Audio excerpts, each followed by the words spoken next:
o maior acidente radioativo do Brasil, Césio 137. Fala povo, bem-vindo a mais um vídeo na Zona da Ciência, o seu canto preferido para estudar e conhecer fatos curiosos desse magnífico mundo. Então coloca o fone e pega a pipoca, se inscreva no canal e deixa o like e vamos lá. Vocês já ouviram falar sobre Césio 137? Esse acontecimento que vamos abordar hoje foi o maior desastre radioativo do Brasil. Ele ocorreu em Goiânia no ano de 1987. A história do acidente com o Césio 137 em Goiânia. Uma disputa entre o Instituto Goiano de Radiologia, IGR, e a Sociedade São Vicente de Paulo, SSVP, provocou a venda do terreno em que se localizava o IGR para o Instituto de Previdência e Assistência do Estado de Goiás, IPASGO. Ao conseguir um novo endereço, o antigo inquilino deixou para trás todo o seu mobiliário, incluindo uma máquina radiológica contendo uma cápsula com o isótopo 137 do elemento químico Césio 137Cs. Em maio de 1987, o IPASGO começou a demolir o prédio presente no terreno, até que uma liminar da Justiça determinou a suspensão das obras. Até que no mês de setembro, Roberto e Wagner, dois moradores do bairro Popular, próximo ao local em que estavam as ruínas do IGR, decidiram adentrar as instalações em busca de materiais que pudessem lhes render algum dinheiro. Os moradores encontraram então um maquinário radiológico com a cápsula de Césio, que pesava cerca de 100 kg, e então levarão-no para a casa de Roberto. Aqui vocês meio que já imaginam o perigo que isso causaria, porém eles não sabiam o que estava prestes a acontecer já na casa. Ambos removeram o invólucro de chumbo e perfuraram a placa de lítio, expondo assim a amostra radioativa. Assim, Roberto e Wagner se dirigiram a um ferro velho, cujo dono se chamava Devair. As peças foram vendidas no dia 18 de setembro de 1987, e o dono do ferro velho percebeu, à noite, um brilho azul fascinante advindo daquela cápsula. A partir daí, Devair começou a fazer circular, entre parentes, vizinhos e amigos, a cápsula que emanava o lindo brilho azul. Mal sabiam os moradores daquela região que a substância ali manipulada era altamente perigosa. Iniciou-se então o maior acidente radiológico do mundo. As partículas de Césio começaram a se dispersar por ação do vento, contaminando o solo, plantas e animais. As pessoas que tiveram contato com o elemento começaram a se tornar fontes irradiadoras, contaminando hospitais e outros locais que frequentavam. No dia 28 de setembro, a esposa de Devair, Maria, começou a desconfiar que os casos crescentes de náuseas, perda de apetite, vômitos e diarreia, associados com fortes dores de cabeça e febre, poderiam estar ligados ao material trazido e admirado pelo seu marido. Após convencer Devair, Maria e um funcionário de seu marido, pegaram um ônibus na tarde de 28 de setembro e levaram a amostra à Divisão de Vigilância Sanitária. Ao pousar sobre uma mesa da recepção a amostra, Maria explicou a um funcionário da Vigilância Sanitária, o veterinário Paulo, que a amostra era perigosa e havia sido extraída de um aparelho radiológico. Paulo, então, achou prudente se manter distante da amostra e a deixou sobre uma cadeira velha no pátio das instalações da Vigilância Sanitária. Contudo, funcionários curiosos acessaram o local para observar o material misterioso, sem saber do perigo. O físico Walter atendeu à convocação da Vigilância Sanitária para avaliar a cápsula entregue por Maria, e os níveis de radiação eram tão altos que o aparelho atingiu o limite de sua escala na primeira leitura, demonstrando não ser capaz de mensurar a radiação presente. Walter sequer acreditava e precisou trocar de aparelho para ter certeza de que não se tratava de uma falha. O corpo de bombeiros, ainda sem saber sobre do que se tratava, pretendia jogar a amostra no rio Meia Ponte, quando foi interrompido, aos gritos por Walter, explicando então do que se tratava aquela amostra. A partir daí, a Comissão Nacional de Energia Nuclear foi avisada e iniciou o plano de emergência radiológica, convocando médicos especialistas e pessoal de radioproteção, além de técnicos do Instituto de Radioproteção e Dosimetria, do Instituto de Pesquisas Energéticas e Nucleares, das Furnas Centrais Elétricas e da antiga Nuclebras.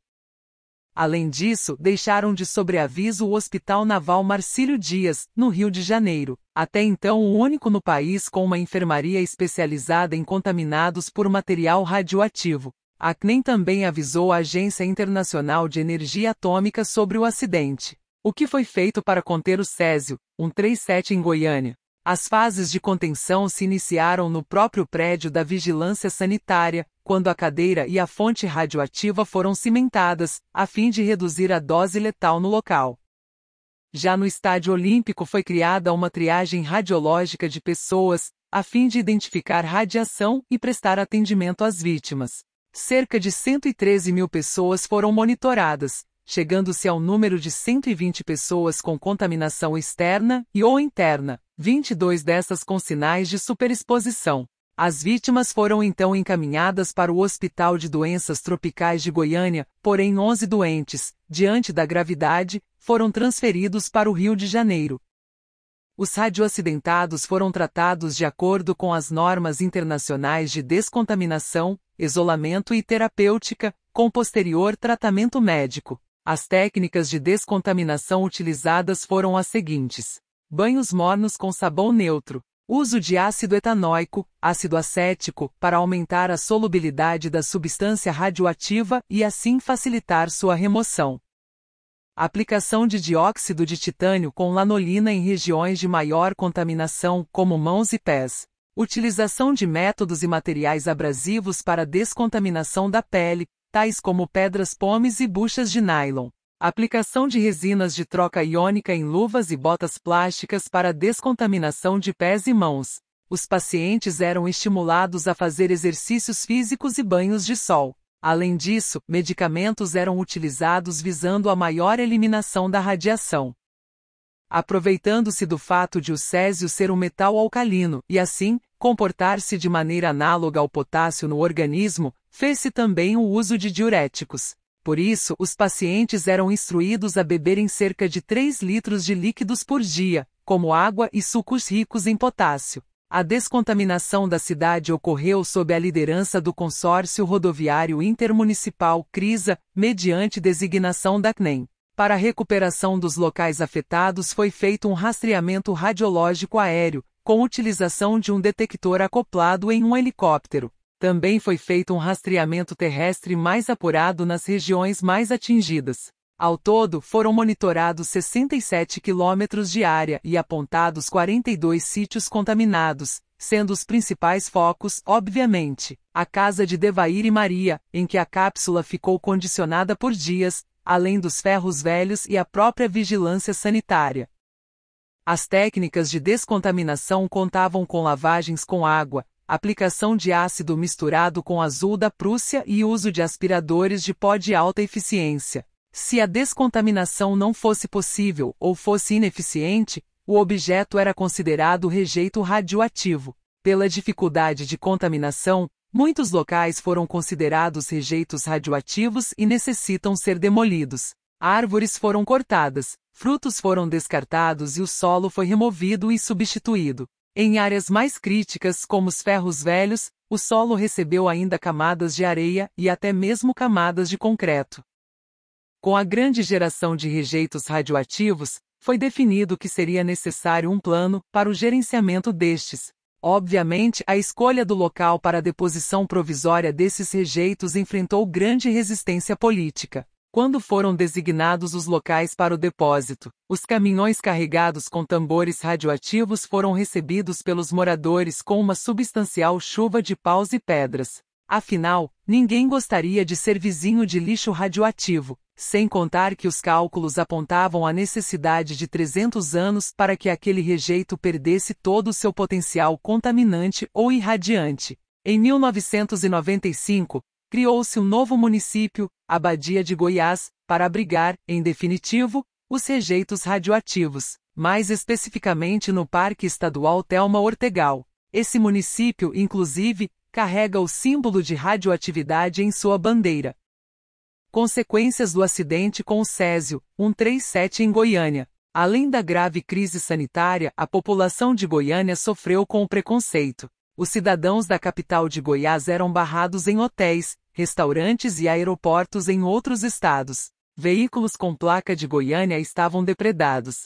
Durante aqueles dias, tudo que vinha de Goiânia era tido como contaminado. Não era incomum que as pessoas buscassem atestados médicos para certificar sua condição de saúde, de modo a driblar a hostilidade e o preconceito. Mesmo depois de tantos anos, as vítimas ainda relatam problemas causados pelo acidente radioativo. Então esse foi o maior desastre radioativo do Brasil, galera, deixando inúmeras pessoas afetadas e como sempre quem deveria fiscalizar e proteger a gente falhou os políticos. Bom, cabe a nós prestar atenção e seguir aquele velho ditado: aquele que não estuda a sua história está fadado a repetir ela. Então esse foi o capítulo do nosso Zona da Ciência de hoje, galera. Diz aí nos comentários, você já tinha escutado falar sobre esse desastre? Deixa aquele like que apoia a continuarmos com esses conteúdos, se inscreva no canal para acompanhar próximos vídeos. Vocês não sabem o que vem por aí. Comentem sugestões de temas também. E vocês já ouviram falar sobre câncer de coração?